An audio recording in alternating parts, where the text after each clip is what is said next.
Hello friends, welcome back to our channel.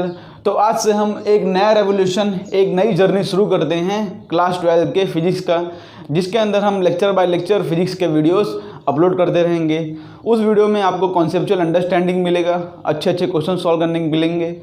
Starting में हम board level का question लेंगे, उसके बाद जेईई मेंस का, फिर लास्ट में हम एडवांस लेवल तक का क्वेश्चन करेंगे।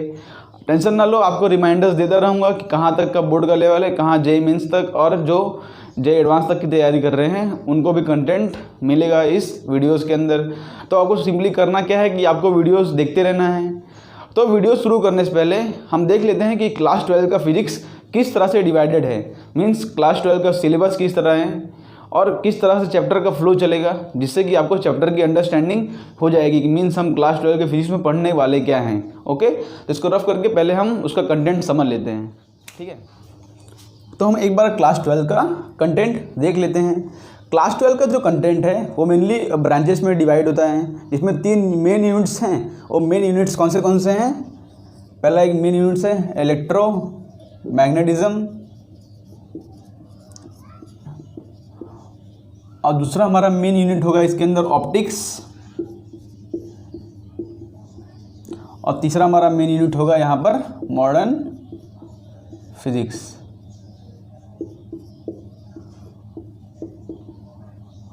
उसमें से भी हमारा सबसे जो इम्पोर्टेंट यूनिट्स हैं वो है इलेक्ट्रोमैग्नेटिज्म।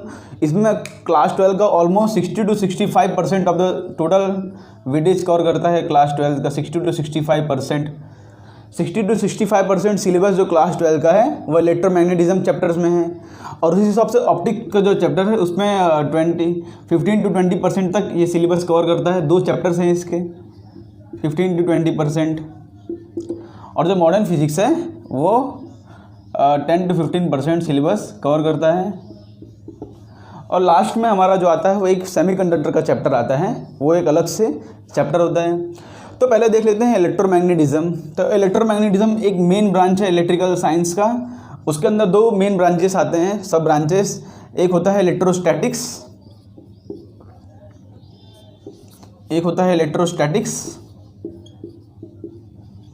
और एक होता है इलेक्ट्रोडायनामिक्स। अगर आप क्लास 12 का सिलेबस समझ जाओगे किस तरह से वो डिवाइडेड हैं, तो आपको पढ़ने में मज़ा आएगा, आपको चैप्टर का फ्लो समझ में आएगा। ठीक है, तो जो इलेक्ट्रोमैग्नेटिज्म है 2 मेन ब्रांचेस में डिवाइड है, इलेक्ट्रोस्टैटिक्स और इलेक्ट्रोडायनामिक्स। इलेक्ट्रोस्टैटिक्स जो होता है, यहाँ पर देखो स्टैटिक का मतलब होता है रेस्ट।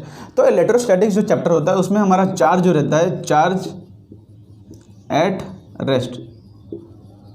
यहाँ पे हमारा चार्ज रहता है वो रेस्ट पर रहता है। मीन्स यहाँ पर हम जितनी भी एक्टिविटी करेंगे, जितने भी फिनोमेना होंगे, जितने भी वो होंगे, सब उसमें चार्ज जो रहेगा रेस्ट पे रहेगा। तो चार्ज रेस्ट पे रह के क्या क्या एक्टिविटीज़ करता है वो हम इस चैप्टर्स में देखने वाले हैं। तो इलेक्ट्रोस्टैटिक्स के अंदर हमारा कौन सा चैप्टर आता है? हमारा फर्स्ट चैप्टर आता है और सेकेंड चैप्टर। फर्स्ट चैप्टर कौन सा है हमारा? Electric charges and field. चलो उसको ब्लू पेन से लिख देता हूँ यहाँ पर। फर्स्ट चैप्टर हो जाएगा हमारा उसमें इलेक्ट्रिक चार्जेस एंड फील्ड, जो आज हम डिस्कस करने वाले हैं, उसका फर्स्ट टॉपिक। और इसके अंदर हमारा जो सेकेंड चैप्टर होता है वो होता है इलेक्ट्रोस्टैटिक पोटेंशियल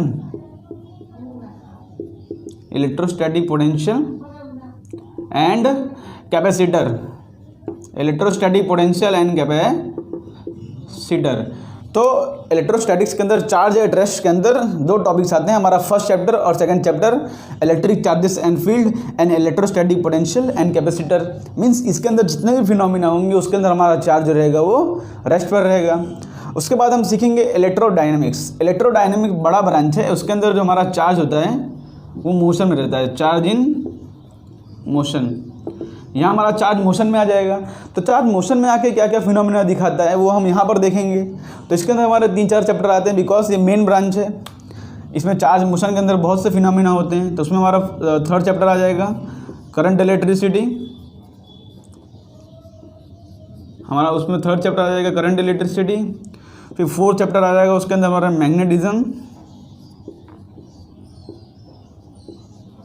ओके, फिर हमारा उसमें चैप्टर आता है 5th 6th चैप्टर आ जाता है इलेक्ट्रोमैग्नेटिक इंडक्शन, हमारा चैप्टर आता है इलेक्ट्रोमैग्नेटिक इंडक्शन, EMI जिसको बोलते हैं। और उसके बाद हमारा 7th चैप्टर आता है इलेक्ट्रोमैग्नेटिक वेव्स, इलेक्ट्रोमैग्नेटिक वेव्स। तो वो सब जितना कॉन्सेप्ट है वो सब इलेक्ट्रोडायनेमिक्स के अंदर आता है। मीन्स इसके अंदर जितने फिनोमेना होंगे उसमें हमारा चार्ज जो रहेगा वो मोशन पर रहेगा। तो चार्ज रेस्ट पर रहेगा और चार्ज मोशन पर रहेगा, उसके ऊपर से हमारा इलेक्ट्रोमैग्नेटिज्म के 6 to 7 मीन्स पहला पार्ट फिजिक्स का डिवाइडेड है। अब पार्ट 2 फिजिक्स में आप ऑप्टिक्स देखोगे। ऑप्टिक्स में हमारे 2 टॉपिक्स हैं। ऑप्टिक्स में हमारा 2 टॉपिक है, ray optics and wave optics. तो ऑप्टिक्स तो आपने क्लास 10 में पढ़ा होगा। उसके अंदर क्या होता है, लाइट के बारे में स्टडी करेंगे हम, लाइट कैसे मोशन करता है, लाइट के मोशन से क्या है, टोटल इंटरनल रिफ्लेक्शन, वो सब जो टॉपिक्स आएंगे वो सब ऑप्टिक्स के अंदर आएंगे। वेव ऑप्टिक्स के अंदर लाइट का वेव नेचर हम स्टडी करेंगे, वो तो बात की बात है। और उसके बाद ऑप्टिक्स हमने देख लिया, इसका 15 to 20% सिलेबस कवर करता है ये। और मॉडर्न फिजिक्स है वो 10 to 15% सिलेबस कवर करता है। उसके अंदर क्या सीखेंगे हम, उसके अंदर एटम्स के बारे में सीखेंगे हम, न्यूक्लियस के बारे में, रेडियो एक्टिव डीके, ये सब सीखेंगे। तो इसमें 2-3 चैप्टर हमारे एटम्स हैं, न्यूक्लियस वाले चैप्टर होगा, रेडियो एक्टिव डीके वाला एक चैप्टर होगा। तो वो सब हम सीखने वाले हैं मॉडर्न फिजिक्स के अंदर, ओके। और लास्ट में हमारा एक चैप्टर होता है, मॉडर्न फिजिक्स के अंदर ये 3 चैप्टर हैं, और लास्ट में हमारा एक चैप्टर होता है जिसको कहते हैं हम सेमीकंडक्टर। लास्ट हमारा चैप्टर रहता है उसको हम कहते हैं सेमीकंडक्टर। तो इसके अंदर हम डायोड्स के बारे में सीखेंगे और ट्रांजिस्टर के बारे में सीखेंगे, वो क्या है, ट्रांसफार्मर, वो सब हम इसके अंदर सीखेंगे, उसके बारे में हम नॉलेज लेंगे। तो क्लास 12 का जो सिलेबस है पार्ट 1 और पार्ट 2 फिजिक्स, ये हमारा जो है पार्ट 1 फिजिक्स का है। मीन्स एनसीईआरटी के हिसाब से जाएँ तो हमारा ये पार्ट 1 फिजिक्स का है, और ये 2 इतने टॉपिक्स हैं ये हमारा पार्ट 2 फिजिक्स का है। मैक्सिमम वेटेज जो होता है वो पार्ट 1 फिजिक्स का कवर करता है। उसके अंदर हम सारे चार्जेस के बारे में, इलेक्ट्रिक चार्जेस, फील्ड्स, मैग्नेटिज्म होगा, इलेक्ट्रोमैग्नेटिक इंडक्शन होगा, वो सब कुछ हम सीखेंगे इलेक्ट्रोमैग्नेटिज्म के अंदर। फिर ऑप्टिक्स सीखेंगे और मॉडर्न फिजिक्स सीखेंगे।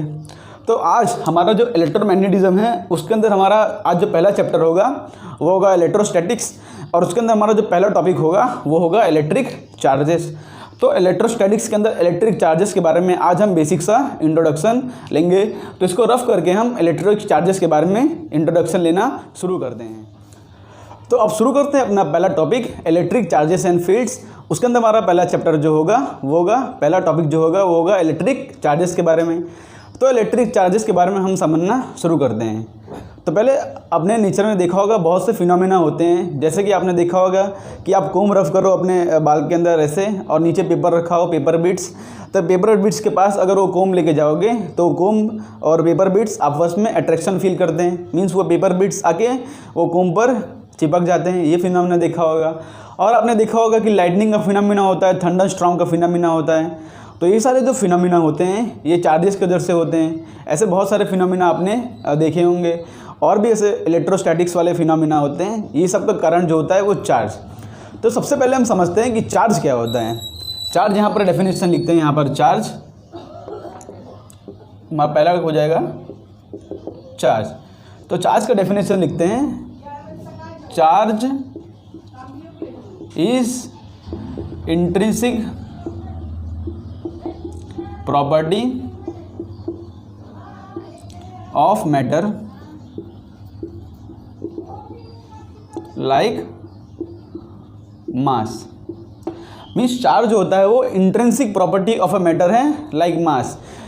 इंट्रिंसिक प्रॉपर्टी मतलब क्या होता है समझते हैं। जैसे मास जो होता है वो हर पार्टिकल के साथ होता है। मीन्स अगर हम बोले कोई पार्टिकल है तो उसका कुछ ना कुछ तो मास होगा ही।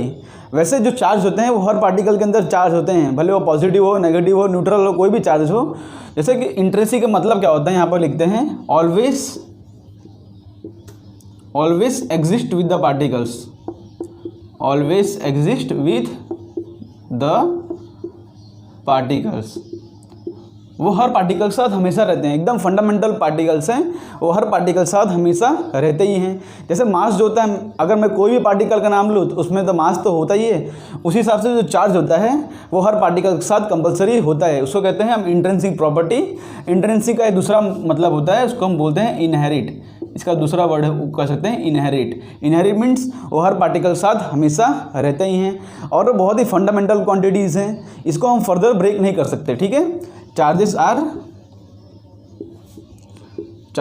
Are the most fundamental particles, most fundamental particles.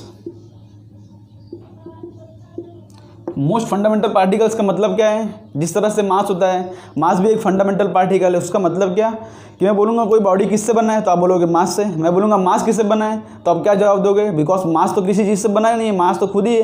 Because mass एक फंडामेंटल क्वांटिटी है। उसी हिसाब से जो चार्ज होता है वो भी फंडामेंटल क्वांटिटी से, वो किसी दूसरे से नहीं बने होते, वो खुद से ही बने होते हैं। ठीक है, तो charge are the most fundamental particle. Charge देखो यहाँ पर दूसरा पॉइंट लिखते हैं उसका, charges always are associated with mass. Means मतलब हर चार्ज के पास कुछ ना कुछ मास होता है। जैसे हमारे पास कोई भी चार्ज हो, इलेक्ट्रॉन हो, प्रोटॉन हो, हर चार्ज के पास कुछ ना कुछ मास जरूर होगा। ठीक है, इसका वाइस वर्सा ट्रू नहीं होता कि मास होगा तो चार्ज होगा, मीन्स लेकिन हर पार्टिकल के पास मास जरूर होगा। ठीक है, तो charges are associated with mass, means charge होगा तो उसके पास मास जरूर होगा, कंपलसरी होगा। अगर चार्ज ट्रांसफर होगा मीन्स मास तो कंपलसरी ट्रांसफर होने वाला ही है। तो charges are always associated with mass, means mass जितना फंडामेंटल क्वांटिटी है उसी हिसाब से चार्ज भी उतना फंडामेंटल क्वांटिटी है। कुछ डिफरेंसेस होते हैं मास और चार्जेस के बीच में, वो तो हम लेक्चर के एंड में देख लेंगे। अभी हम देख लेते हैं कि चार्ज का सिंबल क्या डिफाइन किया गया है फिजिक्स में। ठीक है, इसको रफ करके यहाँ से देखते हैं उसको।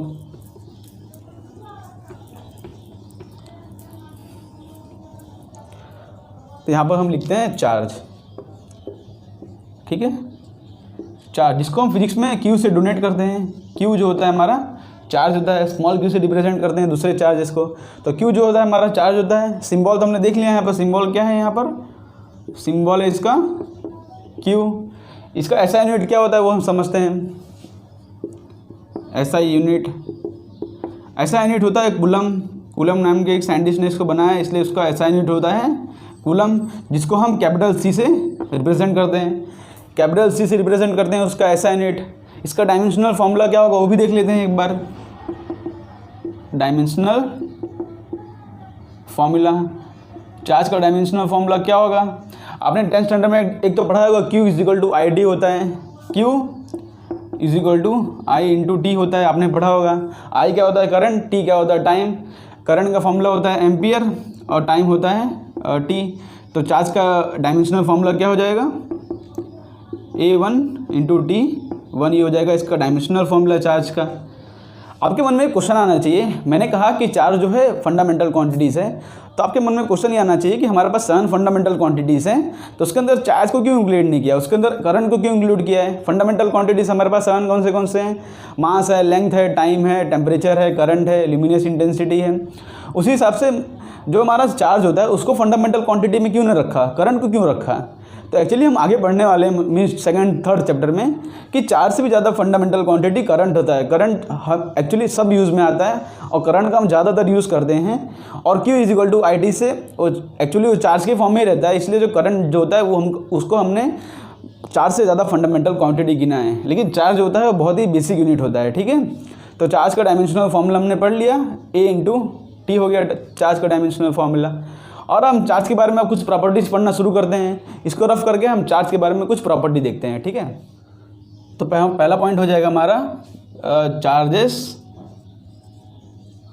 Are the property associated. ये नोट्स आपके नोट्स के लिए लिख रहा हूँ यहाँ पर, इसको नोट करते जाओ, इसका मतलब भी समझते जाओ। Charges are the property associated with matter due to which it produces electric and magnetic field.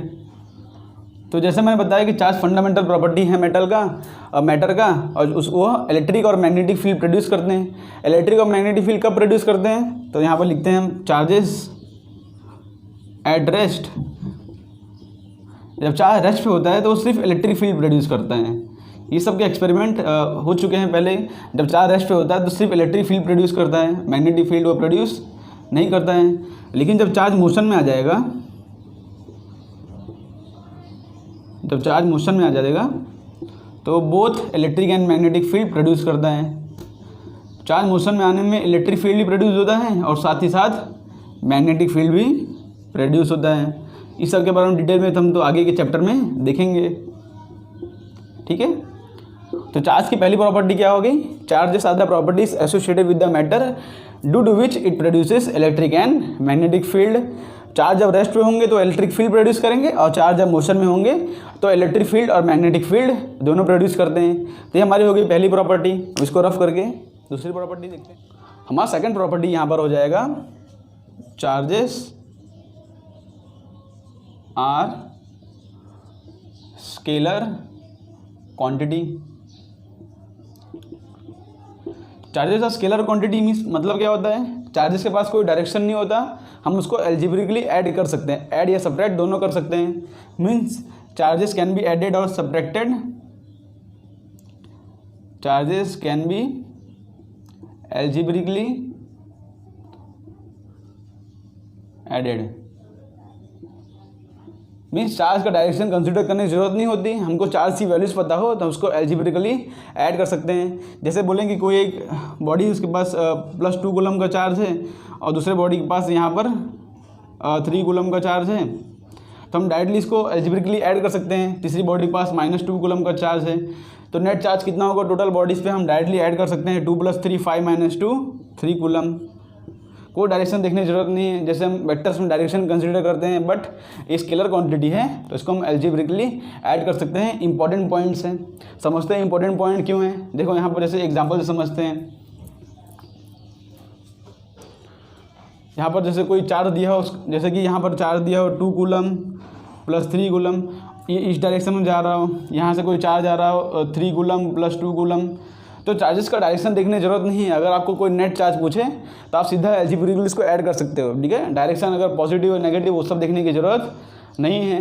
तो हम चार्जेस का थर्ड प्रॉपर्टी पढ़ते हैं। थर्ड प्रॉपर्टी हो जाएगा यहाँ पर, थर्ड प्रॉपर्टी हो जाएगा कंजर्वेशन ऑफ चार्ज।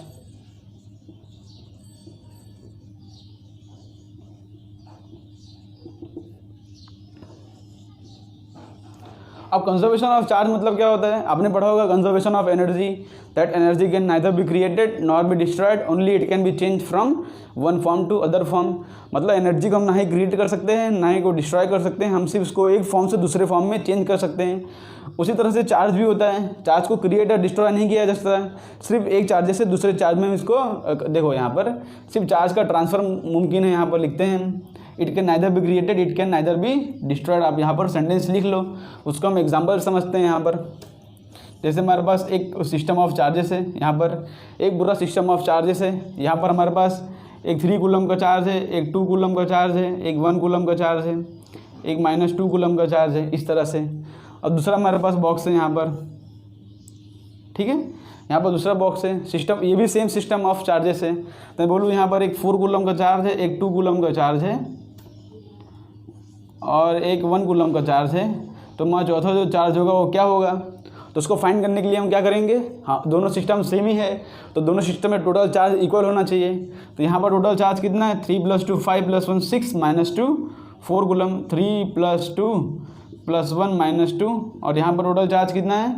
4 + 2 + 1 प्लस इसको हमने x ले लिया, समझ लो।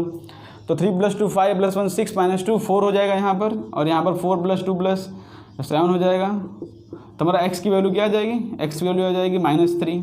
ओके, तो हम एल्जेब्रिकली चार्ज को ऐड कर सकते हैं, और चार्ज होता है कंजर्व्ड रहता है। अगर एक सिस्टम ऑफ चार्जेस होगा तो उसके अंदर हमारा जो नेट चार्ज रहेगा वो कंजर्व्ड रहेगा। तो हमारा थर्ड प्रॉपर्टी है चार्ज का कि charges are always conserved.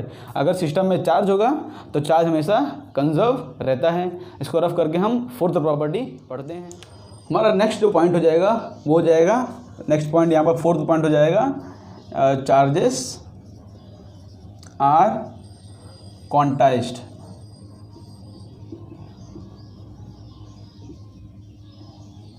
Charges are quantised हमारा नेक्स्ट पॉइंट हो जाएगा, चार्जेस आर क्वांटाइज्ड। क्वांटाइज्ड का मतलब क्या होता है? Charges are fixed. Fixed in the sense charges always exist in the integral multiple of, देखो यहाँ पर लिखते हैं charges always exist in integral multiple of fundamental charge. जो चार्ज होता है हमेशा इंटीग्रल मल्टीपल में होता है फंडामेंटल चार्ज। तो पहले समझते हैं कि फंडामेंटल चार्ज क्या है। फंडामेंटल चार्ज की वैल्यू आप जानते होंगे। तो फंडामेंटल चार्ज जो चार्ज होता है एक इलेक्ट्रॉन के ऊपर, चार्ज ऑन वन इलेक्ट्रॉन क्या होता है यहाँ पर लिखते हैं हम, फंडामेंटल चार्ज होता है। इसको हम ई से डिफाइन करते हैं। जो ई होता है चार्ज, उसकी वैल्यू होती है 1.6 × 10⁻⁹ कूलम। एक फंडामेंटल चार्ज होता है, उसकी वैल्यू होती है 1.6 × 10⁻⁹ कूलम। ये होता है फंडामेंटल चार्ज, ठीक है।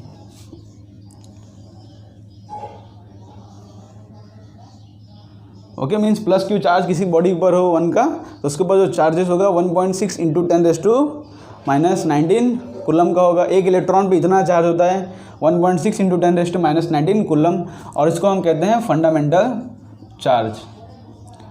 ये हमारा फंडामेंटल चार्ज। तो यहाँ पर लिखा है charges always exist in integral multiple of fundamental charge. Means ये जो चार्ज है 1.6, अगर मैं आपसे बोलूँ कि मुझको चार्जेस चाहिए तो एक इलेक्ट्रॉन का इतना चार्ज होता है, तो मैं आपसे बोलूँ कि मुझको 1.5 ई चाहिए, मीन्स मैं ऐसा पूछूँ आपको कि 1.5 ई चाहिए, तो ये जो होता है एग्जिस्ट नहीं करेगा, बिकॉज 1.5 जो है वो इंटीजर नहीं है। चार्ज जो होता है हमेशा इंटीग्रल फॉर्म में एग्जिस्ट करता है। मीन्स सबसे छोटा वैल्यू होगा 1 ई, उसके बाद नेक्स्ट जो वैल्यू आएगा डायरेक्ट 2 ई आएगा। उसके बीच में जितने वैल्यूज़ होते हैं 1.1 ई, 1.2 ई, 1.3 ई, 1.4 ई, वो सब नहीं आता है। मीन्स अगर एक इलेक्ट्रॉन पे चार्ज है 1.6 × 10⁻⁹, तो जो 2 ई होगा वो 2 × 1.6 × 10⁻⁹ होगा। इससे छोटा इसके बीच में जो आता है 1.5 ई, 1.6 ई, वो सब एग्जिस्ट नहीं करता। तो चार्ज हमेशा एक फिक्स्ड अमाउंट में अवेलेबल होते हैं। जैसे कि आपने बहुत से एग्जांपल देखे होंगे। सपोज ये मार्कर का एग्जांपल है। आप दुकान में खरीदने जाओगे तो आप बोलोगे 1 मार्कर दे दो, 2 मार्कर दे दो, 3 मार्कर दे दो। आप ऐसा तो बोलोगे नहीं मुझको 1.5 मार्कर दे दो, 1 और आधा मार्कर दे दो, बिकॉज 1.5 मार्कर एग्जिस्ट नहीं करता। या तो 1 मार्कर लोगे या तो आप 2 मार्कर लोगे, या तो 1 बॉल पेन लोगे या तो आप 2 बॉल पेन लोगे। इसलिए जो चार्जेस होता है हमेशा फंडामेंटल होते हैं, फिक्स्ड होते हैं। क्वांटाइज का मतलब क्या होता है? फिक्स्ड इन द सेंस वो इंटीजर मल्टीपल्स में होते हैं। या तो 1 मिलेगा या 2 मिलेगा, -1 मिल सकता है, बिकॉज इंटीजर में माइनस क्वांटिटीज़ भी आती हैं। लेकिन बीच के जो पॉइंट्स होते हैं 1.5 ई, 1.6 ई, वो सब एग्जिस्ट नहीं करते।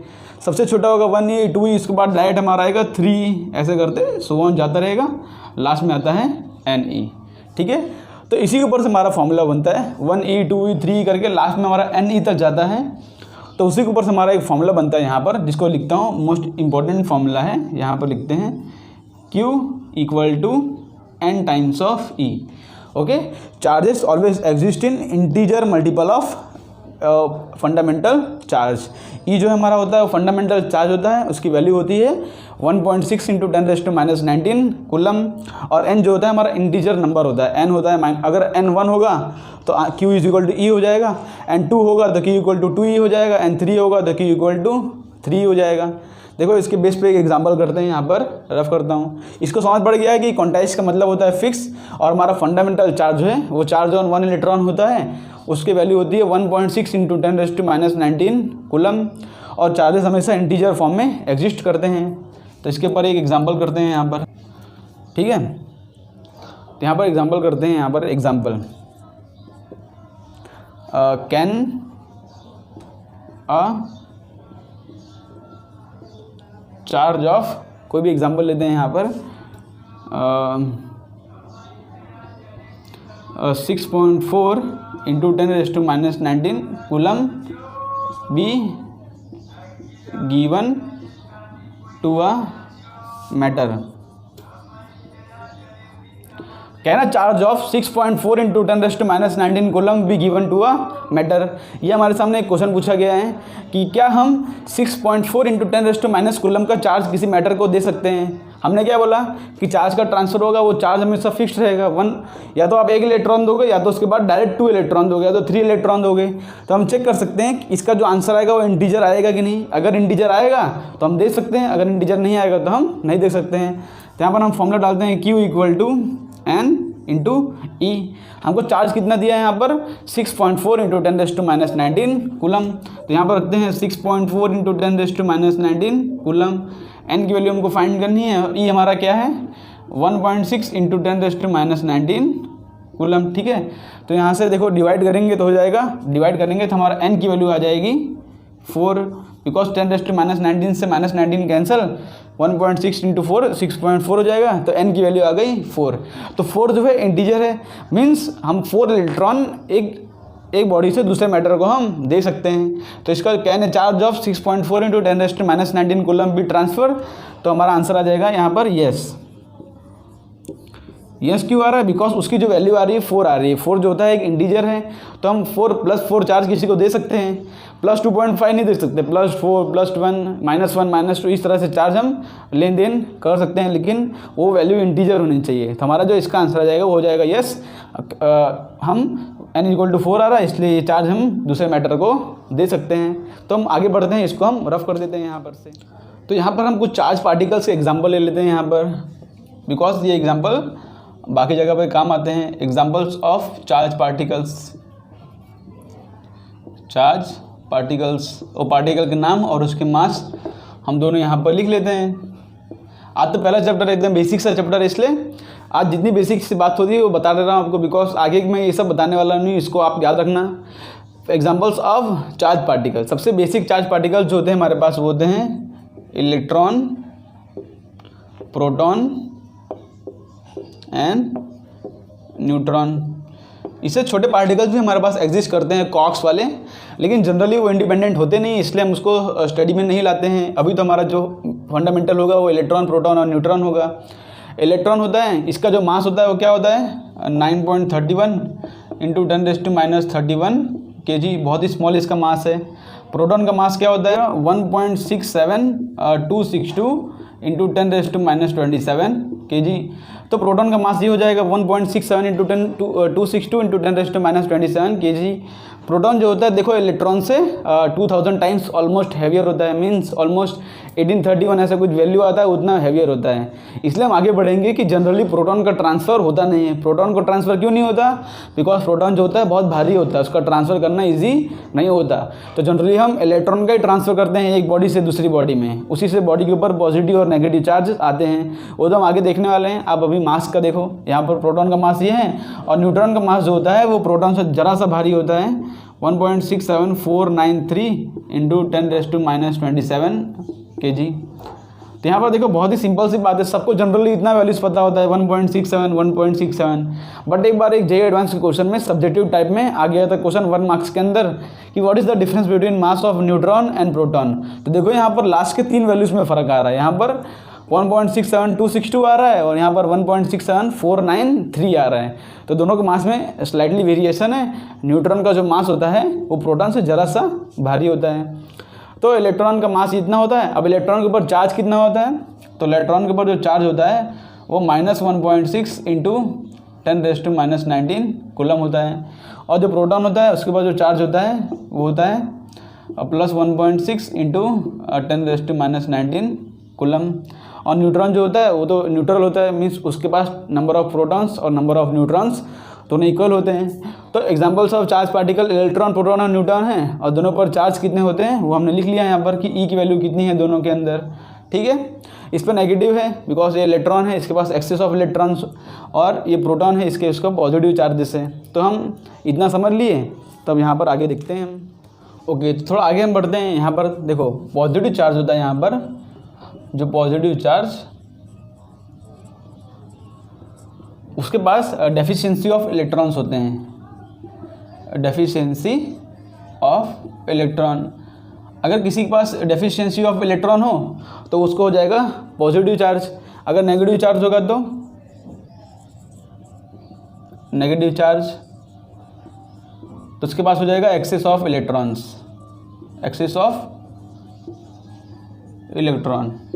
मीन्स जो भी खेल हो रहा है पॉजिटिव नेगेटिव का वो सब इलेक्ट्रॉन ही खेल रहा है, प्रोटॉन कोई खेल नहीं खेल रहा है। जैसे यहाँ पर समझते हैं दो हमारे पास बॉडी, ठीक है, दोनों के पास सेम नंबर ऑफ प्रोटॉन्स हैं, बिकॉज प्रोटॉन्स तो यहाँ से वहाँ ट्रांसफ़र होता नहीं है, तो हम समझ लेते हैं दोनों के पास सेम नंबर ऑफ प्रोटॉन्स हैं।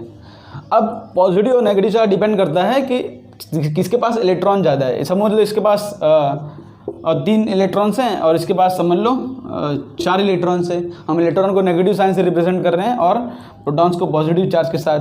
तो देखो इसके पास एक्सेस ऑफ इलेक्ट्रॉन है, तो मैं बोलूँगा इसके पास एक्सेस ऑफ इलेक्ट्रॉन है और इसके ऊपर टोटल चार्ज जो होगा, जैसे यहाँ पर टोटल 5 ड्रॉ कर लेता हूँ। इसके पास देखो 4 प्रोटॉन है और 5 इलेक्ट्रॉन है, मीन्स एक जो इलेक्ट्रॉन है वो ज़्यादा है।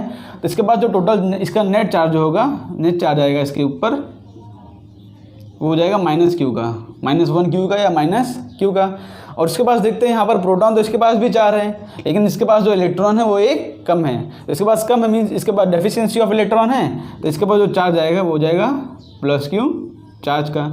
प्रोटॉन यहाँ से वहाँ ट्रांसफ़र नहीं होता, सब डिपेंड करता है यहाँ पर से कि किसके पास इलेक्ट्रॉन ज़्यादा है।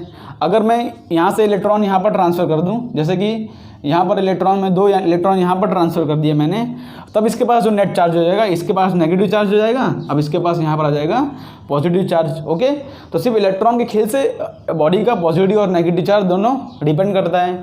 तो ठीक है, इसके ऊपर से हम एक क्वेश्चन करते हैं। यहाँ पर से जो इलेक्ट्रॉन होगा उसके पास नेगेटिव चार्ज होता है और जो प्रोटॉन होता है उसके पास पॉजिटिव चार्ज होता है।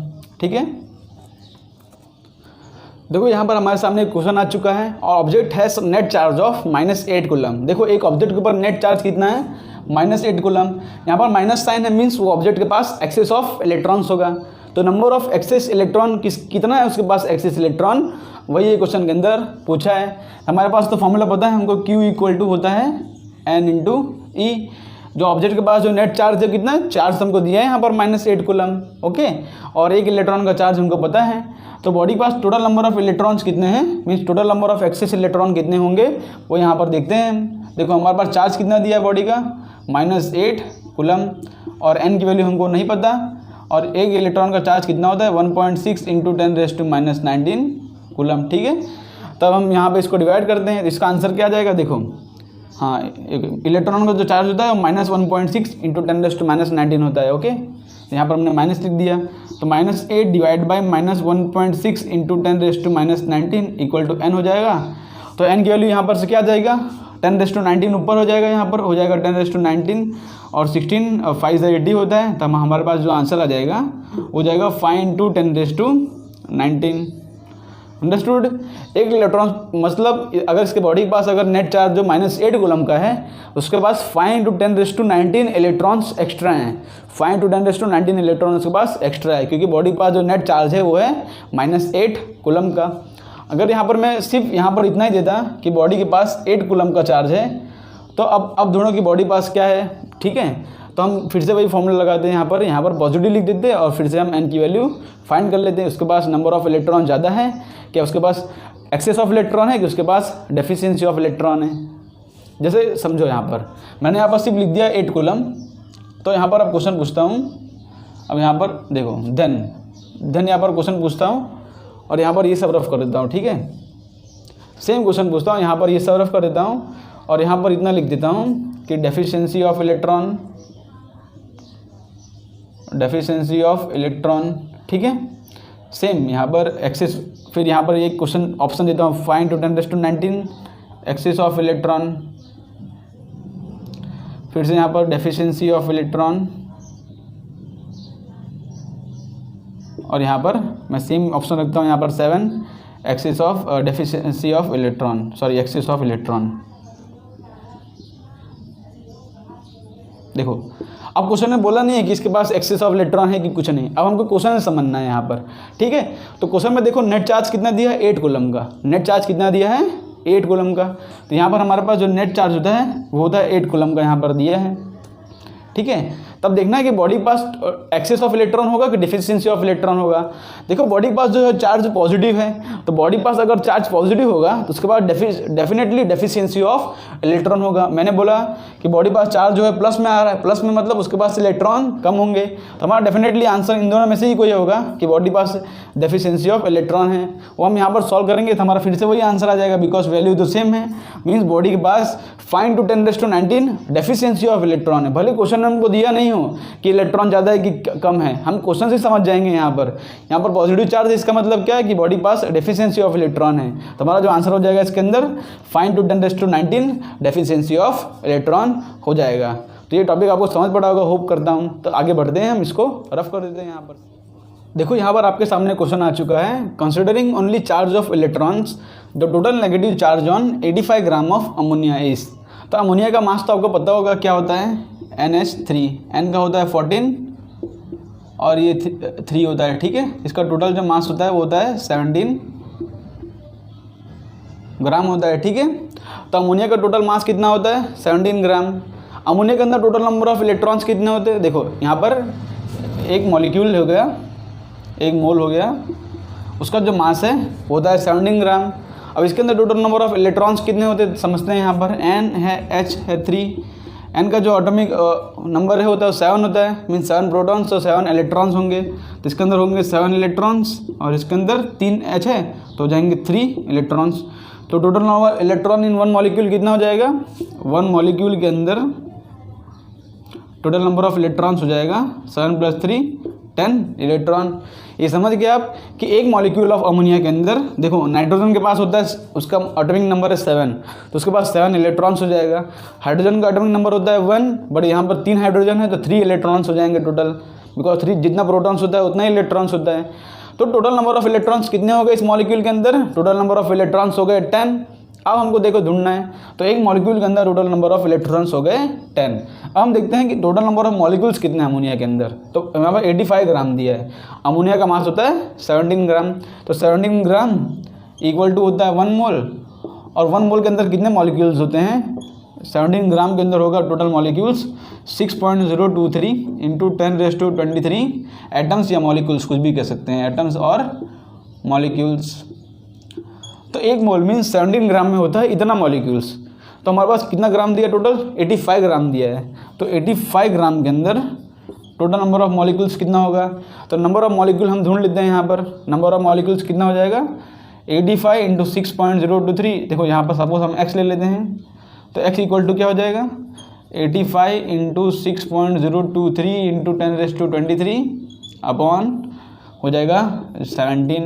ओके, तो x की वैल्यू क्या आ जाएगी, यहाँ पर 5 से कैंसिल हो जाएगा, तो x की वैल्यू क्या आ गई, यहाँ पर x की वैल्यू आ जाएगी 5 × 3 = 15, 5 × 2 = 10 11, 5 × 0 = 0 1 और 5 × 6 = 30, 30.115 × 10⁻23।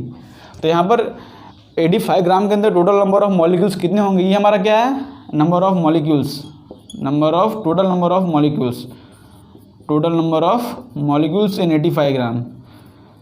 85 ग्राम के अंदर टोटल नंबर ऑफ मॉलिक्यूल्स इतना है और एक मॉलिक्यूल्स के अंदर इतने इलेक्ट्रॉन्स हैं, ठीक है। तो negative charge means number of electron को बोला है ढूंढने के लिए। तो एक मॉलिक्यूल के अंदर अगर 10 इलेक्ट्रॉन्स हो रहे हैं तो हमारे पास कितने मॉलिक्यूल्स हैं, इतने मॉलिक्यूल्स हैं। तो इतने मॉलिक्यूल के अंदर कितने इलेक्ट्रॉन्स होंगे, यहाँ पर लिखते हैं 30.115 ओके × 10⁻23 के पास कितने इलेक्ट्रॉन्स होंगे, वही तो हमको ढूंढना है यहाँ पर, because total number of negative charge ढूंढना है। तो क्या करेंगे यहाँ पर, तो हो जाएगा हमारा आंसर क्या हो जाएगा, यहाँ पर आंसर लिखते हैं। देखो आंसर हो जाएगा 30.115 × 10⁻23 इंटू हो जाएगा 10, और एक इलेक्ट्रॉन के अंदर कितना चार्ज होता है 1.6 × 10⁻19 कूलम। तो टोटल नेगेटिव चार्ज कितना हो जाएगा, इतने मॉलिक्यूल्स हैं, इतने मॉलिक्यूल्स के अंदर हर मॉलिक्यूल के अंदर 10 इलेक्ट्रॉन्स हैं और हर इलेक्ट्रॉन का चार्ज होता है 1.6 × 10⁻19 कूलम। तो ये सबको मल्टीप्लाई कर लोगे तो जो तुम्हारा आंसर आ जाएगा वही तुम्हारा नेट आंसर हो जाएगा। 10⁻23 - 19 हो जाएगा 10⁻4 और ये 10 हो जाएगा 10⁻5। ओके, 23 + 1 24 - 19 5 हो गया।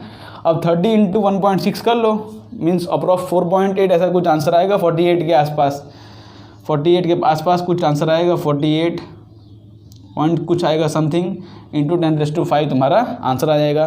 तो ये आंसर तुम्हारा क्या है, total number of negative charge कितना है, ये 85 ग्राम ऑफ अमोनिया के अंदर। समझे क्वेश्चन का फ्लो। पहले क्या देखो, पहले क्या किया मैंने क्वेश्चन के अंदर, क्वेश्चन में हमको पूछा था कि नेगेटिव चार्ज ढूंढो टोटल। तो मैंने क्या किया, पहले अमोनिया का मॉलिक्यूलर मास लिखा जो कि है 17 ग्राम, वो समझ गए इतना। अब देखा कि एक मॉलिक्यूल के अंदर टोटल नंबर ऑफ इलेक्ट्रॉन्स कितने हैं। तो देखो नाइट्रोजन का मास होता है 7 और एटॉमिक नंबर होता है 7, मीन्स उसके पास 7 इलेक्ट्रॉन्स होगा। हाइड्रोजन का एटॉमिक नंबर होता है 1, यहाँ पर 3 हाइड्रोजन उसके, इसलिए 3 इलेक्ट्रॉन्स होगा। तो एक मॉलिक्यूल के अंदर टोटल नंबर ऑफ इलेक्ट्रॉन्स हो गए 10। ओके, एक मॉलिक्यूल के अंदर टोटल नंबर ऑफ इलेक्ट्रॉन हो गए 10। बट हमको चाहिए क्या कि 85 ग्राम के अंदर कितने मॉलिक्यूल्स होंगे। तो पहले हम ढूंढते हैं कि 85 ग्राम के अंदर कितने मॉलिक्यूल्स है टोटल, बिकॉज हमको 85 ग्राम के अंदर टोटल चार्ज ढूंढना है। तो पहले हम ढूंढते हैं कि 85 ग्राम के अंदर टोटल नंबर ऑफ मॉलिक्यूल्स कितने हैं। तो हमने देखा कि 17 ग्राम के अंदर इतने मॉलिक्यूल्स होते हैं, तो 85 ग्राम के अंदर टोटल नंबर ऑफ मॉलिक्यूल्स कितने हो गए, जो हमने यहाँ पर ढूंढ लिया कि वो इतना आया। ठीक है, तो अगर एक मॉलिक्यूल के अंदर 10 इलेक्ट्रॉन्स हैं तो इतने मॉलिक्यूल्स के अंदर कितने इलेक्ट्रॉन्स होंगे, वो हमने यहाँ पर इसको मल्टीप्लाई करके ढूंढा। और हर इलेक्ट्रॉन का चार्ज कितना होता है, 1.6 × 10⁻19 कूलम। उसके ऊपर से हमने टोटल चार्ज जो है ढूंढ लिया है, इसको मल्टीप्लाई करके चेक कर लेना, वही हो जाएगा तुम्हारा आंसर। आपको क्वेश्चन का कॉन्सेप्ट समझ में आया, तो अब आगे बढ़ते हैं। अब हमारा नेक्स्ट टॉपिक हो जाएगा वेज ऑफ चार्ज ट्रांसफ़र, जो कि एनसीईआरटी में दिया रहता है। इसको एक बार डिस्कस कर लेते हैं। Ways of charge transfer means एक बॉडी से दूसरे बॉडी में कौन से तरह से चार्ज ट्रांसफ़र होता है, वही हो जाएगा हमारा नेक्स्ट टॉपिक। ओके, देख लिया कैमरा चालू है कि नहीं तो पता चले पूरा लेक्चर बना लिया कैमरा ही बंद हो। तो वेज ऑफ चार्ज ट्रांसफ़र के अंदर हमारा पहला टॉपिक हो जाएगा चार्जिंग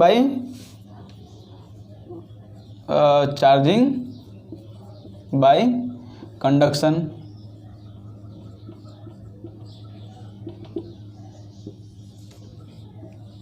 पहला हमारा टॉपिक हो जाएगा चार्जिंग बाय कंडक्शन।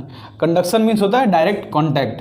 कंडक्शन का मतलब होता है डायरेक्ट कॉन्टैक्ट। मीन्स अगर दो बॉडीज़ में हमको चार्ज ट्रांसफ़र करना है तो दो बॉडीज़ के लिए क्या हो, आपस में एक दूसरे को टच कराओ, और टच करने से दोनों बॉडी एक दूसरे में चार्ज ट्रांसफ़र कर लेते हैं इक्वली। ठीक है, जैसे एग्जांपल लेते हैं यहाँ पर, सपोज हमारे पास एक बॉडी है और यहाँ पर हमारे पास दूसरी बॉडी है। एक बॉडी के पास है एक्सेस ऑफ इलेक्ट्रॉन, इसके पास है एक्सेस ऑफ इलेक्ट्रॉन्स। ठीक है, इसके पास है एक्सेस ऑफ इलेक्ट्रॉन, मीन्स जितने प्रोटॉन है उससे ज़्यादा इसके पास इलेक्ट्रॉन्स है। प्रोटॉन यहाँ पर कम है, इलेक्ट्रॉन यहाँ पर ज़्यादा है। और दूसरी हमारी जो बॉडी है वो है अनचार्ज बॉडी। ठीक है, और बॉडी क्या हो जाएगी, अनचार्ज बॉडी। तो हम क्या करेंगे, हमको ये बॉडी में चार्ज ट्रांसफ़र कराना है, तो ये दो बॉडी को यहाँ पर आपस में लाएंगे। तो यहाँ पर जितने एक्सेस ऑफ इलेक्ट्रॉन्स हैं वो इस बॉडी के अंदर ट्रांसफ़र हो जाएंगे। सपोज़ यहाँ पर भी 1 2 3 4 5 6, यहाँ पर भी सपोज़ 5 नंबर ऑफ प्रोटॉन्स हैं यहाँ पर, और यहाँ पर इलेक्ट्रॉन्स कम हैं, यहाँ पर समझते हैं यहाँ पर। ठीक है, तो यहाँ पर कुछ एक्सेस ऑफ इलेक्ट्रॉन्स हैं, तो ये दो बॉडी को हम पास में लाएंगे। तो जितने नंबर ऑफ एक्सेस इलेक्ट्रॉन्स है इसके अंदर, देखो यहाँ पर टोटल कितने इलेक्ट्रॉन्स हैं, यहाँ पर 1 2 3 4 इलेक्ट्रॉन्स हैं, यहाँ पर 1 2 3 4 हैं। ठीक है, तो और कितने एक्सेस ऑफ इलेक्ट्रॉन्स हैं, 1 2 3 4 5 6 7 8, total number of 8 excess electrons हैं। अगर दो बॉडी का शेप साइज सेम हो तो यहाँ पर देखो टोटल 4 है, यहाँ पर टोटल 8 है। तो यहाँ पर अगर 2 इलेक्ट्रॉन यहाँ पर हम ट्रांसफ़र कर देंगे, यहाँ पर से 2 इलेक्ट्रॉन हमने यहाँ पर ट्रांसफ़र कर दिया, तो नेक्स्ट सिचुएशन, पहले हमने इसको टच किया। ठीक है, ट्रांसफ़र किस तरह से कर दिया, हमने दो बॉडी को आपस में कांटेक्ट किया। ठीक है, इस तरह से हमने दो बॉडी को आपस में कांटेक्ट में लेके आए, और यहाँ पर से जितना एक्सेस ऑफ इलेक्ट्रॉन्स था हमने यहाँ पर उसको ट्रांसफ़र कर दिया। ठीक है,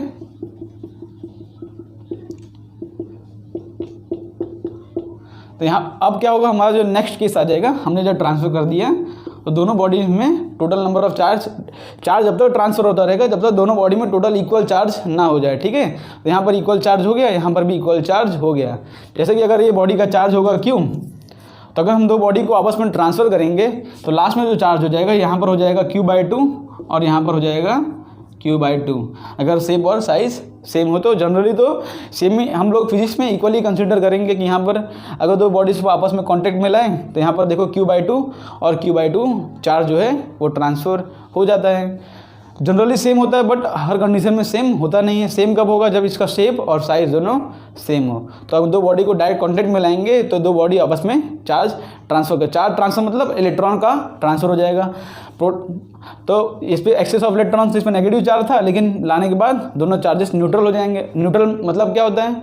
न्यूट्रल मतलब ये नहीं होता उसके पास ना प्रोटॉन है ना इलेक्ट्रॉन्स है। न्यूट्रल मतलब ये होता है कि उसके पास जितने प्रोटॉन्स हैं उतने ही इलेक्ट्रॉन्स हैं। तो बॉडी में देखो नेट चार्ज जो हो जाएगा वो जाएगा 0। अगर इक्वली चार्ज ट्रांसफर नहीं हो पाता तो बॉडी में पॉजिटिव नेगेटिव चार्ज आते हैं।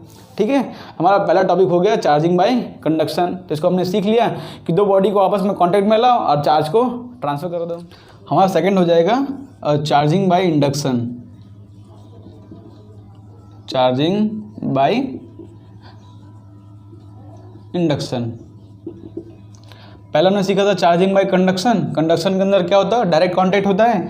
दूसरा हो जाएगा charging by induction means no contact, no contact या विदाउट कांटेक्ट इसका चार्जिंग होता है या इलेक्ट्रॉन ट्रांसफ़र होते हैं। ठीक है, तो इलेक्ट्रॉन किस तरह से ट्रांसफ़र होते हैं हम देखते हैं। यहाँ पर सपोज यहाँ पर एक बॉडी लाते हैं जिसके पास एक्सेस नंबर ऑफ इलेक्ट्रॉन है। यहाँ पर सिर्फ एक्सेस इलेक्ट्रॉन ड्रॉ करता हूँ। ठीक है, मीन्स अगर सपोज यहाँ पर ये क्या है समझते हैं, जैसे कि बॉडी के पास टोटल 3 प्रोटॉन है और 5 इलेक्ट्रॉन्स हैं। तो एक्सेस इलेक्ट्रॉन कितने हैं? 2। तो वही 2 एक्सेस इलेक्ट्रॉन मैंने यहाँ पर सपोज, तो यहाँ पर टोटल एक्सेस इलेक्ट्रॉन कितने हैं? बॉडी के पास 7 है, मीन्स 7 इलेक्ट्रॉन ज़्यादा है प्रोटॉन से। तो बॉडी पास क्या है? Excess electron. ठीक है, उसके बाद अब दूसरा बॉडी लाते हैं उसके सामने जो कि है न्यूट्रल बॉडी। कैसा है? Neutral body. यहाँ पर पॉजिटिव नेगेटिव चार्ज दोनों उसके पास इक्वल हैं। Okay, means total number of, देखो यहाँ पर 8 पॉजिटिव चार्ज है। ऐसा मैंने ड्रॉ कर दिया। Actually millions of electron positive और नेगेटिव चार्ज होते हैं, लेकिन आपको समझाने के लिए मैंने यहाँ पर कुछ चार्जेस ड्रॉ कर दिए। देखो यहाँ पर पॉजिटिव और नेगेटिव चार्ज दोनों इक्वल है। ठीक है, ये है न्यूट्रल चार्ज। अब जब ये इसको हम इसके नज़दीक लेके जाएंगे तो पोलराइजेशन होता है। पोलराइजेशन मीन्स दोनों नेगेटिव चार्ज और पॉजिटिव चार्ज एक दूसरे पोल में, एक पोल पे इस तरह और इस तरह आ जाते हैं। देखो नेगेटिव चार्ज होता है, आपने तो सीखा होगा 9th में कि 2 नेगेटिव चार्ज होते हैं, 2 नेगेटिव चार्ज वो रिपेल करते हैं आपस में, और इसी तरह से 2 पॉजिटिव चार्ज होते हैं वो भी आपस में क्या करते हैं? रिपेल करते हैं। लेकिन अगर सेम चार्जेस हो, मीन्स सेम होते हैं, तो उनको मीन्स अगर अपोजिट चार्जेस हों, पॉजिटिव और नेगेटिव चार्ज, तो वो दूसरे को अट्रैक्ट करते हैं। मतलब उन लोगों को सेम चीज़ पसंद नहीं है। ठीक है, उन लोगों को दूसरे का पसंद है। देखो यहाँ पर पॉजिटिव और पॉजिटिव रिपेल कर रहे हैं, पर पॉजिटिव और नेगेटिव हो जाएगा तो अट्रैक्ट हो जाएगा। यहाँ पर हम देखो एक्सेस इलेक्ट्रॉन्स है, यहाँ पर न्यूट्रल चार्ज है, तो ये नेगेटिव चार्ज होगा तो क्या करेगा? नेगेटिव चार्जेस को रिपेल करेगा और पॉजिटिव चार्ज को अपनी तरफ पोलराइज करेगा। तो इसको नज़दीक लाने के बाद क्या होता है? देखो इसको थोड़ा नज़दीक लेके आते हैं तो उसके बाद यहाँ पर क्या हो जाता है? यहाँ पर ये नेगेटिव चार्ज है तो यहाँ पर पॉजिटिव चार्ज आते हैं सारे, और इस तरफ सारे नेगेटिव चार्ज आते हैं, मीन्स दोनों हो जाते हैं पोलराइज। इसको हम कहते हैं पोलराइजेशन। पोलराइजेशन कि पॉजिटिव और नेगेटिव चार्ज दोनों आपस में सेपरेट आउट हो गए। तो हम इसको हमको चार्ज ट्रांसफ़र करना तो क्या करेंगे? हम एक तीसरा बॉडी लेके आएंगे यहाँ पर। ठीक है, तीसरा बॉडी लेके आएंगे जो कि हो जाएगा, देखो यहाँ पर नेगेटिव चार्जेस हैं तो यहाँ पर पॉजिटिव चार्जेस सारे आ जाएंगे वो बॉडी के। जो तीसरा बॉडी होगा उसके यहाँ पॉजिटिव चार्ज होंगे और यहाँ पर आ जाएंगे नेगेटिव चार्ज, बिकॉज यहाँ पर ये बॉडी तो है ही नेगेटिव चार्ज वाला। ठीक है, तो यहाँ पर नेगेटिव है तो पॉजिटिव को अट्रैक्ट करेगा, तो यहाँ पर जो नेगेटिव पॉजिटिव अट्रैक्ट हो जाएंगे और पॉजिटिव चार्जेस यहाँ पर आ जाएगा। और उसके बाद क्या करेंगे? हम ये बॉडी को अर्थ कर देंगे, बॉडी को अर्थ कर देंगे। अर्थ मतलब क्या होता है? अर्थ हमारा जो होता है उसके पास बहुत सारे एक्सेस ऑफ इलेक्ट्रॉन्स होते हैं। ठीक है, यहाँ पर उसके पास इलेक्ट्रॉन्स का पूरा गोदाम होता है, excess of so many excess of electron. जो अर्थ होता है उसके बाद बहुत सारे एक्सेस ऑफ इलेक्ट्रॉन्स होंगे यहाँ पर, तो जो पॉजिटिव चार्जेस होंगे उसको यहाँ पर वो ले लेंगे, बिकॉज एक्सेस ऑफ इलेक्ट्रॉन होंगे, जितने पॉजिटिव चार्ज होंगे वहाँ पर ले लेंगे। तो यहाँ पर नेगेटिव चार्जेस यहाँ पर सेपरेट आउट हुए और पॉजिटिव चार्जेस को, नेगेटिव चार्ज यहाँ पर ट्रांसफ़र हुआ, तो जितने पॉजिटिव चार्ज हो जाएंगे उसके बाद हम 2 बॉडी को सेपरेट कर देंगे। तो एक बॉडी पे बचेगा सारा पॉजिटिव चार्ज और एक बॉडी पे बचेगा सारा नेगेटिव चार्ज। क्यों नेगेटिव चार्ज बचेगा? इसके पॉजिटिव चार्ज सारा ले लेंगे और इसका जो नेगेटिव चार्ज था वो यहाँ पर चला गया है, तो एक बॉडी के पास बचेगा सारा पॉजिटिव चार्ज और एक बॉडी के पास बचेगा नेगेटिव चार्ज। तो इस तरह से होता है चार्जिंग बाय इंडक्शन। तो हमने पहला तरीका सीखा कंडक्शन, तो दूसरा तरीका हो गया इंडक्शन। चार्जिंग बाय इंडक्शन किस तरह होता है? नो कॉन्टैक्ट से हम एक मटेरियल लाते हैं जिसके पास एक्सेस ऑफ इलेक्ट्रॉन्स होता है, इसके पास न्यूट्रल चार्ज है, तो न्यूट्रल चार्ज को क्या करेगा? वो पहले एक्सेस ऑफ इलेक्ट्रॉन नज़दीक लेके जाएंगे, तो यहाँ पर पॉजिटिव चार्ज उसके नज़दीक आएंगे, ठीक है, और नेगेटिव चार्ज दूसरी पोल पर चले जाएंगे।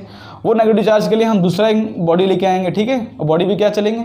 ओके, ये बॉडी न्यूट्रल नहीं, हाँ, तो यहाँ पर जो नेगेटिव चार्ज है यहाँ पर ट्रांसफर हो जाएगा और देखो यहाँ पर तो पॉजिटिव चार्ज इस तरह पोलराइज हो जाएंगे और उसके बाद इसको अर्थिंग कर देंगे, तो एक पॉजिटिव और नेगेटिव चार्ज दोनों सेपरेट आउट हो जाएंगे।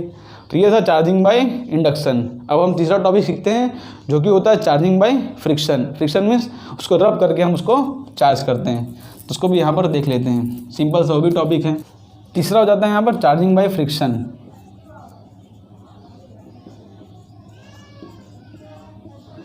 चार्जिंग बाय फ्रिक्शन मतलब होता है कि हम दो ऑब्जेक्ट को आपस में रब करें, ठीक है, दो ऑब्जेक्ट को आपस में रब करते हैं, ये हो जाएगा रबिंग। ओके, हम क्या करते हैं यहाँ पर दो ऑब्जेक्ट को आपस में रब करते हैं, इसको आपस में एक दूसरे में आगे खींचते हैं। तो खींचने से क्या होगा? यहाँ पर खींचने से होगा कि जो इलेक्ट्रॉन्स होंगे उनको थर्मल एनर्जी मिल जाएगी। इलेक्ट्रॉन को क्या मिल जाएगी? थर्मल एनर्जी मिल जाएगी, और वही थर्मल एनर्जी की वजह से उनके पास काइनेटिक एनर्जी हो जाएगा, और काइनेटिक एनर्जी की वजह से वो जल्दी जल्दी आपस में ट्रांसफ़र करना चाहेंगे। तो यहाँ पर से जो इलेक्ट्रॉन होगा मीन्स जिसके पास एक्सेस इलेक्ट्रॉन होगा, सपोज इसके पास एक्सेस इलेक्ट्रॉन है तो एक्सेस इलेक्ट्रॉन यहाँ पर चला जाएगा। और इतना याद रखना कि जितने केस हमने देखा है, अगर चार्ज ट्रांसफ़र हो रहा है तो उसके साथ मास ट्रांसफ़र होना कंपलसरी है, बिकॉज हर चार्ज के पास कुछ ना कुछ मास होता है। मैंने देखा इलेक्ट्रॉन के पास भी मास होता है, प्रोटॉन के पास भी मास है, तो अगर चार्ज ट्रांसफ़र हो रहा है इसका मतलब मास ट्रांसफ़र डेफिनेटली हो रहा है, ठीक है। तो यहाँ पर से जितने एक्सेस इलेक्ट्रॉन होंगे यहाँ पर चले जाएंगे और दोनों बॉडी आपस में न्यूट्रलाइज हो जाएंगे। तो ये था हमारा चार्जिंग बाय फ्रिक्शन। अब हम आगे, तो आज के हमने जितने टॉपिक्स पढ़े हैं, तो अब हम देख लेते हैं चार्ज और मास में डिफरेंस क्या होता है। एक्चुअली चार्ज और मास में बहुत सारी सिमिलैरिटीज़ होते हैं, जैसे वो भी फंडामेंटल चार्ज है, वो भी फंडामेंटल चार्ज है, चार्ज और मास का ट्रांसफ़र होता रहता है, लेकिन दोनों बीच में डिफरेंसेस क्या हैं वो हम यहाँ पर देखते हैं। देखो यहाँ पर लिखते हैं हम चार्ज के बारे में और यहाँ पर हम लिखते हैं मास के बारे में। तो चार्ज और मास में क्या क्या डिफरेंसेस हैं वो लिखते हैं, ठीक है। पहला डिफरेंस हो जाएगा charges are positive as well as negative. Means charge होता है वो पॉजिटिव भी हो सकता है और नेगेटिव भी हो सकता है, बट मास के केस में ऐसा नहीं होता। मास को जनरली पॉजिटिव करते हैं, मीन्स किसी बॉडी का नेगेटिव मास तो हो नहीं सकता, ठीक है। तो मास जो होगा हमेशा पॉजिटिव होगा, कुछ ना कुछ बॉडी के पास मास होता है, ठीक है। मासेस आर ऑलवेज पॉजिटिव, ठीक है। पहला पॉइंट हो गया कि मासेस आर ऑलवेज पॉजिटिव। अब हम देखते हैं अपना सेकंड पॉइंट। सेकंड पॉइंट क्या होता है?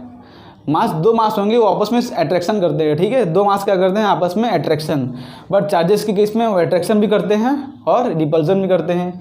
चार्जेस में केस में क्या होगा कि अगर same charges like charges attract, like charges attract, unlike charges, उल्टा लिख दिया, लाइक चार्जेस रिपेल होगा, यहाँ पर लाइक चार्जेस हो जाएगा रिपेल और अनलाइक चार्जेस हो जाएगा अट्रैक्ट। मीन्स सेम चार्जेस होंगे तो रिपेल करेंगे, रिपल्सन होगा, और अपोजिट चार्जेस होगा यहाँ पर तो हो जाएगा अट्रैक्शन, ठीक है। लेकिन इसमें मास के केस में ऐसा नहीं होता। मासेस में हमेशा अट्रैक्टिव, आपने ग्रेविटेशन चैप्टर पढ़ा होगा कि जितने मास होते हैं हमेशा अट्रैक्टिव फोर्स उनके अंदर एग्जिस्ट करता ही है। तो मास आर ऑलवेज अट्रैक्टिव, ठीक है। दो बॉडी के बीच में अगर मास हो तो दो बॉडी के बीच में हमेशा अट्रैक्टिव फोर्स होता है, लेकिन यहाँ पर चार्जेस के केस में वो अट्रैक्टिव हो सकता है, वो रिपल्सिव भी हो सकता है। और तीसरा डिफरेंस क्या हो जाएगा यहाँ पर कि charges are quantised. Quantised means वो available in fixed amount, means हमको एकदम फिक्स्ड अमाउंट में मिलते हैं कि जैसे कि एक इलेक्ट्रॉन का चार्ज है उसके बाद हमेशा दूसरे इलेक्ट्रॉन का चार्ज मिलेगा। बट मास के केस में ऐसा अभी डिस्कवर करना बाकी है। यहाँ पर लिख देते हैं yet to be discovered, means अभी प्रूव नहीं हुआ है कि चार्जेस होता है वो क्वांटाइज्ड, मास जो होता है वो क्वांटाइज्ड हैं या नहीं, उसको प्रूव करना बाकी है। हो सकता है कि आप इसको प्रूव कर दो, आप साइंटिस्ट बनो बड़े होके और आप इसको प्रूव कर दो कि मास जो होता है वो क्वांटाइज हो सकता है कि नहीं। ऐसे बहुत से क्वेश्चन है फिजिक्स के अंदर जो अभी तक अनसॉल्व्ड हैं, क्या पता उसको आप सॉल्व कर दो साइंटिस्ट बन के इसको पढ़कर। तो चार्जेस आर क्वांटाइज्ड और मास का जो होता है येट टू बी डिस्कवर्ड, अभी बाकी है उसको डिस्कवर करना। 4 पॉइंट क्या होता है यहाँ पर लिखते हैं हम, चार्जेस आर रिलेटिविस्टिकली, ओके स्पेलिंग यहाँ पर मिस्टेक हो उसको इग्नोर करना, इनवेरिएंट कॉन्सेप्ट समझो यहाँ पर। रिलेटिविस्टिक इनवेरिएंट मतलब क्या होता है कि do not change with speed, do not change with speed, मतलब स्पीड के साथ जो चार्ज होता है वो चेंज नहीं करता। किसी बॉडी के पास कितनी भी स्पीड हो, रेस्ट पर हो, पर उसके पास जितना चार्ज रहेगा उतना ही चार्ज रहेगा, कितनी भी स्पीड हो, स्पीड ऑफ लाइट, लेकिन उसके पास जो चार्ज होगा वो चेंज नहीं होगा। बट मास के केस में आपने पढ़ाई होगा वो वाला, वो फॉर्मूला पढ़ा होगा अपने ग्रेविटेशन चैप्टर में, और रिलेटिविटी वाला फॉर्मूला, ठीक है, m is equal to m not upon under root of 1 minus v square upon c square. तो ये फॉर्मूला क्या कहता है कि मास जो होता है वो स्पीड के साथ चेंज होता है, लेकिन जनरली हमारे अर्थ पे जो स्पीड होती है बहुत धीमी होती है तो ऑब्जेक्ट की, इसलिए generally m equal to m not ही हम कंसीडर करते हैं कि मास जो होता है वो कांस्टेंट रहता है। बट मास कांस्टेंट नहीं रहता, वो स्पीड के साथ चेंज करता है, पर वो चेंज हमको तब दिखाई देता है, ऑब्जर्वेशन में तब आता है जब वो वेलोसिटी बहुत बड़ी हो। जैसे यहाँ पर अगर हम v की जगह c लिख दें तो c square upon c square हो जाएगा 0, तो c square upon c square, हाँ ये 1 हो गया, तो 1 माइनस 1 0 हो जाएगा, तो 1 m नॉट अपॉन 0 के बहुत ही बड़ा मास आ जाता है, ठीक है। इसलिए स्पीड के साथ चार्ज मास जो होते हैं वो चेंज करता है यहाँ पर। तो ये हमारा मास का constant, mass are not constant change with speed, ठीक है, changes with speed. But charges case में ऐसा नहीं है, कितना भी स्पीड हो बट उसके अंदर चार्ज जो रहेगा वो सेम रहेगा। मास के केस में ऐसा नहीं है, मास के अंदर जो होता है मास कांस्टेंट नहीं होते, वो स्पीड के साथ चेंज करते हैं, ये आपने पढ़ाई होगा, ठीक है। तो ये थे चार्जेस और मास के बीच में डिफरेंसेस। और भी कुछ डिफरेंसेस आता है एनर्जी वाला, कि E is equal to mc square को हम मास को एनर्जी में कन्वर्ट कर सकते हैं, बट चार्जेस का ऐसा एनर्जी कन्वर्जन अभी देखा नहीं हमने। जैसे E equal to mc square होता है ना, ये फॉर्मूला आपने पढ़ा होगा आइंस्टाइन का, तो एनर्जी को हम मास में कन्वर्ट कर सकते हैं, बट चार्जेस केस में ऐसा नहीं होता। ये भी कुछ डिफरेंसेस होते हैं, लेकिन मेन जो डिफरेंसेस हैं ये चार्ज है, ये 4 डिफरेंसेस हैं। तो आज के लेक्चर में बस इतना ही। हमने सीख लिया कि मतलब चार्जेस के बारे में, जो भी चार्जेस के बारे में जितना भी चीज़ हो सकता था वो हमने पहले लेक्चर में सीख लिया। अब दूसरे लेक्चर में हम सीखेंगे कूलम्ब्स लॉ क्या होता है। कूलम्ब लॉ के बेस पे अच्छे अच्छे क्वेश्चन जेईई मेंस के, जेईई एडवांस के क्वेश्चन आए हैं, तो उसके कॉन्सेप्ट को अच्छे से समझना, और तब तक ये लेक्चर जो है उसको रिवाइज करके आना। तो मिलते हैं आपको नेक्स्ट लेक्चर में, तब तक के लिए बाय बाय।